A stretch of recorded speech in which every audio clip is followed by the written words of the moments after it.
Good afternoon, and welcome to the Greenwood Cultural Center right here in Tulsa, Oklahoma.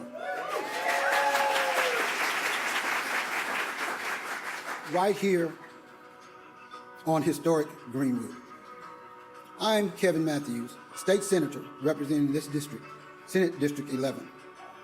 And I'd like to recognize a few of our special guests with us.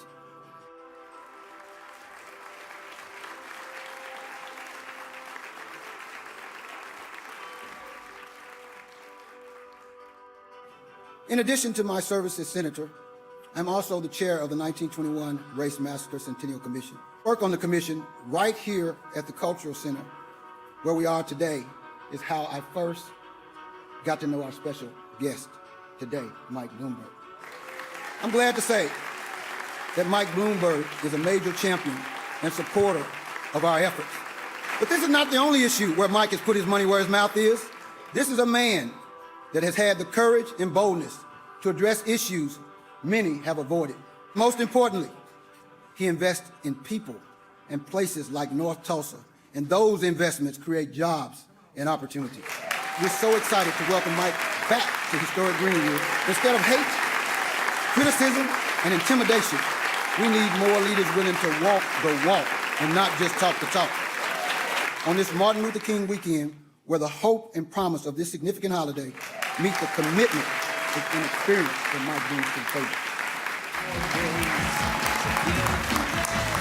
So today I'm proposing a sweeping and ambitious strategy to invest in black wealth creation and close the racial wealth gap that plagues our country. Just think about this. If we could eliminate the racial wealth gap in this generation, we could add $1.5 trillion to the American economy. Everyone would benefit. So what are we waiting for? The strategy we're announcing today is comprehensive and inclusive, and it has three big goals. One, we will help 1 million more black families buy a house to counteract the effects of redlining and the subprime mortgage crisis. Two, we will double the number of black-owned businesses, which right now are far too few. And three, we will help black families triple their wealth over the next 10 years to an all-time high. That will reduce, but not eliminate, the wealth gap between black and white families, but it will build the momentum we need to close it entirely someday. Achieving these goals will help our country begin to confront the legacy of what Frederick Douglass called the sin and shame of America, which did not end with Robert E. Lee's surrender at the Appomattox Courthouse, or LBJ's signing of a civil rights bill a century later, or even the election of our first black African-American president. The time has come, I think, to fully commit ourselves to acknowledging our history and righting our country's wrongs. Our work will benefit all Americans who have been subject to discrimination and bias.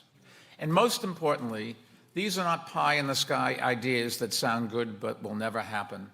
They are concrete proposals that we can afford and that we can get done, and we will.